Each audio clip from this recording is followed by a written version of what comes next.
Welcome to episode 9 of my Let's Play series. Last episode ended up being a pretty big one. I started by decorating the rest of this area, adding in a bunch of guardian heads and whatnot, and then spent the rest of the time building up the actual farm. I also took down a bastion somewhere in there too. Since then I've been doing some AFKing, which has given me quite a few levels. But more importantly, I've been getting a bunch of prismarine which I'll need to build my megabase. But before I can do any actual building, there's a lot of prep work that needs to be done, which I'll be focusing on today. So let's start by talking a bit about my plan. In episode 1, I found this mountain and said that it's a potential spot for my megabase, and after thinking about it for a while, I decided that I definitely want to build here. Even though there's plenty of opportunity to build something cool up here, what I actually want to do is build a cave base inside of it. But the problem with doing that here is that there's not any big caves around this area, which is a pretty important part of building a cave base. So the smart thing to do is to find somewhere like right here that does have a big cave. But I'm not smart, so I'm just gonna make my own. Which is gonna be a ton of work, but I think it'll be worth it in the end. I've been talking for long enough, let's actually get some work done. So I'll start the same way any sane person starts a mining project, by putting up a beacon. And of course setting that to haste. And with that up, I'm ready to start mining.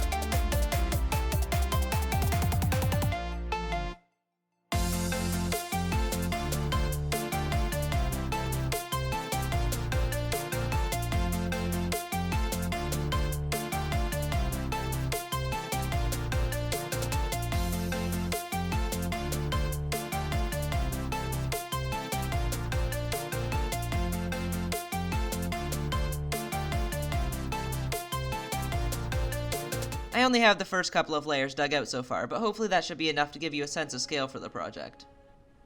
Just for mining this out, I've already completely filled 60 shulker boxes, which is over twice the amount of material I got from mining down a bastion last episode, so I'm definitely going to have quite a bit of stone by the end of this. I currently only have 3 pickaxes, and while doing this I've had to repair them like 3 or 4 times, which although only takes a few minutes with my guardian farm, I also have to fly there and back, so the time I'm wasting doing that slowly adds up. So before I do any more mining, I definitely want to make a few more. Before I start, I mentioned that I didn't think there was any caves inside this mountain, but while mining I actually found a pretty decent sized one down here. It wouldn't have been big enough for my base anyway, but at least it's going to save quite a bit of time once I get down to these levels. Anyway, let's go make some more pickaxes. I already have a bunch of extra pickaxes from villager trading and end busting, so now I just need to enchant them. And I bought a bunch of emeralds last episode, so this shouldn't take too long. I'm not exactly sure why this keeps happening, but every time I'm in the area for a while, all my villagers slowly get zombified. But in this case it's kinda nice as it allows me to get all their trades down to 1 emerald. And it's nice getting good trades every once in a while. Anyway, I've got all the books I need, so now I just need to put them on. There we go. I gave a third of the pickaxe's fortune, just because I know if I didn't I'd end up mining the entire hole with silk touch, then just needing a ton of cobblestone for something. But there's still one problem. These pickaxes are made out of diamond. So I did a bit of AFKing at my wool farm, and now I have enough wool to make a lot of beds. If you haven't caught on yet, I'm going netherite mining. I've mentioned this before, but my favorite method for mining ancient debris is using beds, and I think it's the best one, unless you can get a bunch of TNT really easily. But instead of blowing up one bed, bridging out a few blocks and blowing up another, like I see a lot of people doing, what I like to do is just dig a little tunnel, then every 8 blocks or so, you turn to the side, dig a hole, and place a bed at the end. Then turn to the other side and do the same thing. This way you can do 2 beds at the same time and don't have to build a bridge in between explosions. Having this netherrack in between you and the bed also prevents most of the explosion damage. And there's our first ancient debris. I have 18 pickaxes to turn to netherite, which means I only need about a stack of ancient debris, so this shouldn't take too long.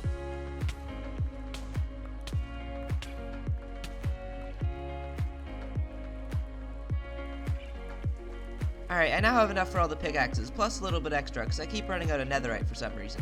So let's head back home and get those all upgraded.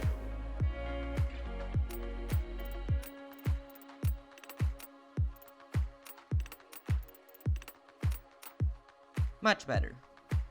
Because this area is so large, I kept having to move my beacon around to keep the haste effect, which eats up quite a bit of time. So the easiest way to fix that is just going to be to get a second one. I have a few wither skeleton skulls I was planning on using for something else, but I can always get more, so I'll just use those. I imagine you've seen this fight quite a few times, so you know how it goes. You start by shooting it with your bow until it's at half health where it's immune to arrows, and then finish it off with your sword. When the wither dies, it explodes and drops the nether star. Well, at least in Bedrock Edition, the Java one's kinda lame. So it makes sense why the nether star would be immune to explosions, but almost every time I kill the wither something like this happens, so I really think it should also be fireproof. Honestly, kinda surprised this one didn't burn. There, I now have a beacon on each side, so now everyone in this entire area except a few places on the side are in range of a beacon. So I guess I better get back to digging.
I'm definitely gonna have to speed that one up quite a bit, cause just that one time lapse took about a week, and all that mining has left me with a pretty big hole.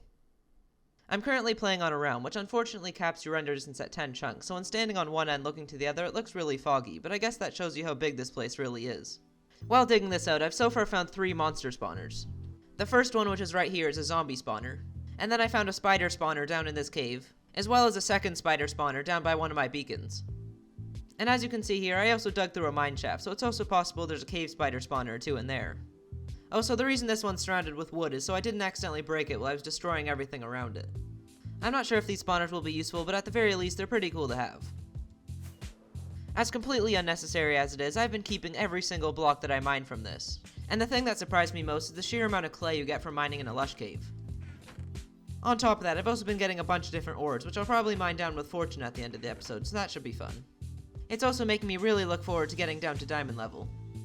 But as you can imagine, the main thing I got from all this mining is stone. Yeah, I'm definitely never gonna have to gather that again. As you know, I made a bunch of extra pickaxes before I started mining the second time, and since then I've had to repair all 21 of them 3 times, and I'm once again on my final one. So I guess I better go repair those again. It's probably gonna be a little while before I build a proper entrance to this place, but luckily I've got this cave cutting through the mountain, so I'll just use this for now. Anyway, let's head over to the Guardian farm.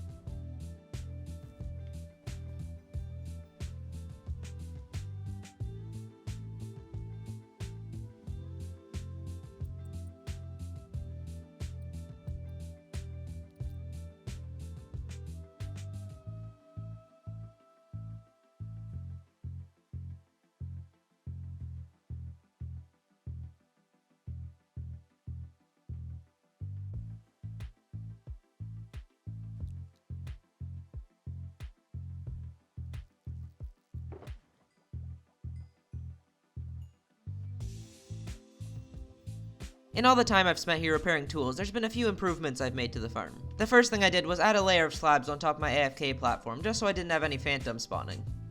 I also added a 4th ring onto each of the towers because I kept having a bunch of slimes jumping in the hole and clogging the system, so this basically acts as a barrier keeping them out. A few days ago there was an update that fixed a bunch of bugs, most importantly this one. But it looks like we've still got flying guardians. Anyway, there's actually a second problem I've been having with the slimes, and that's whenever I'm AFK up there for a while, any slime that spawns slowly makes their way down into the portal. So then whenever I go in, it looks a little something like this.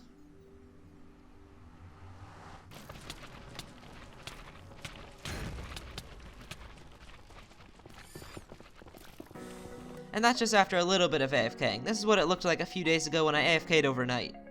So yeah, it can get pretty bad. And after all of that, I may or may not have died from flying into a wall, but we don't need to talk about it. Anyway, to fix my slime problem, I think what I want to do is to turn this into a really bad slime farm. And all I need for that is a little bit of magma, which shouldn't be too hard to find. This should be enough. And now I can place all that down. Add some walls. A roof. And then cover up the back so that they can only go out the one way. And I guess I better add a door to the back of this so I can still use the portal, as that was literally the entire point of making this in the first place. Alright, now other than the collection system, which I'll build in a minute, this farm's complete.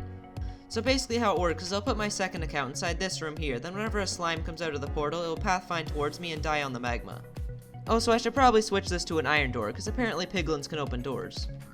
I have the collection system in now, which is basically just a bunch of rails and a hopper minecart, so let's test this thing. I have my second account at the Guardian farm, so hopefully we should see a slime come through soon. Well, that took forever. Like I said, this is going to be a terrible slime farm, but at least it seems to be working. And then we should see all the slime inside this chest. Perfect. Now that all my tools are fixed and I can safely use my portal again, let's get back to work on the cave.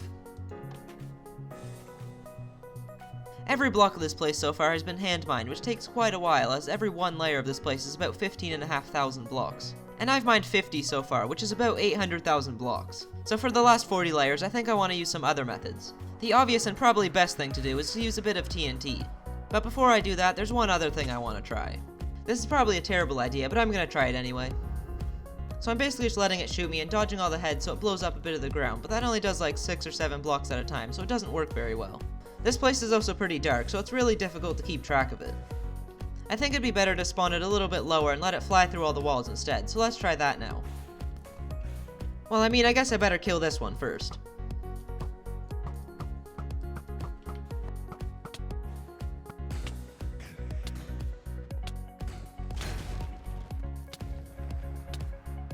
There we go.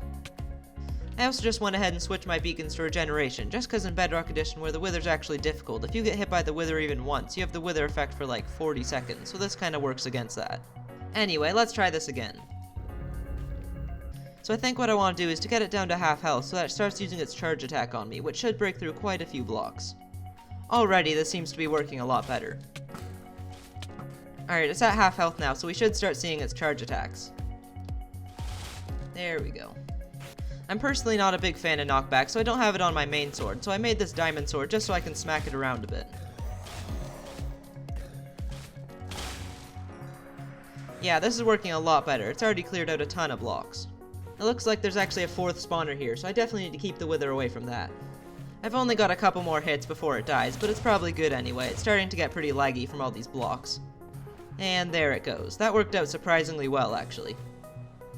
I went around and picked up as many blocks as I could, and it turns out that not only did the wither uncover one spawner, which is a zombie spawner by the way, there's actually a second one up in this cave here, which is also a zombie spawner, but this one's way better, because inside there's an other side disc, which is easily the best thing you can get from a dungeon. And after a week and a half of mining, I finally found my first diamond, so it's definitely not the most efficient way of finding those. Anyway, the second wither worked out pretty well, but now it's time for some TNT. But first I need to get the TNT. I'm yet to build any kind of gunpowder farm, but luckily my brother did, so I just went over there and kindly asked him to give me some. And from that I got 2 entire boxes of TNT, so that should be enough to make a pretty big dent in this place.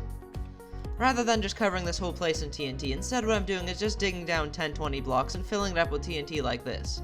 And that should make a pretty decent sized hole.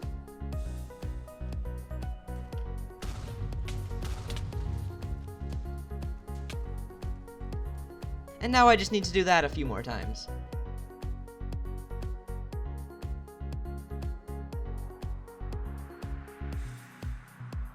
Alright, I now have TNT placed every 7 blocks or so, each of them going down 20 blocks. I think if I were to light one of these right now, it would probably blow up all the other ones too, but just in case it doesn't, I'm just going to add some more TNT on top. That should be plenty. And then I guess it's time to light it.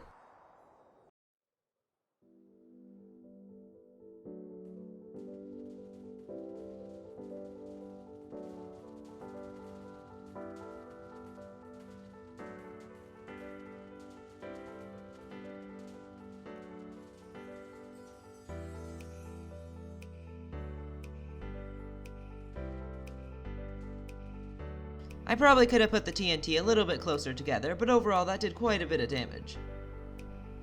It looks like we've also got a geode down here, kinda surprised that didn't get blown up. I actually found this while placing in all the TNT, but I've actually got yet another dungeon down here, bringing us to a total of 6, 3 zombie, 3 spider. It might have been better to use the TNT at a higher level, cause I probably just blew up quite a few diamonds. All of this used about a shulker box and a half of TNT, which means I still have a little bit left. So why don't I just use that over here? There we go. It definitely won't be as big as the first explosion, but either way, it's pretty fun to watch.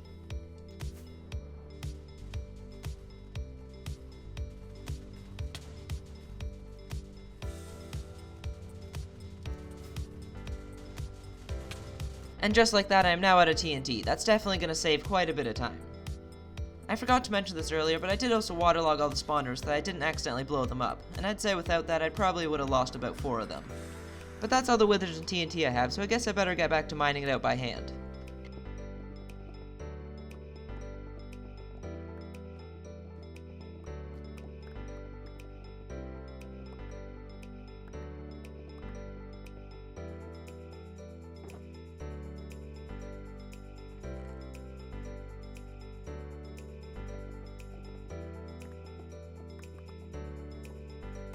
Alright, I'm pretty much done removing all the stone layers. All that's left is this little bit here. And done. Well, done for now anyway. I still need to go another 20 layers or so down into the deep slate, as well as mine into the walls a bit, so that it actually looks like a cave. And unless I don't feel like mining again, that will be done next episode. Despite only mining a few blocks into deep slate, I actually managed to find the rarest ore in the game, which if you didn't know is the deep slate emerald ore. I know I said this hole was for my base, but all I really wanted was this ore, so I guess I can just fill it back up again.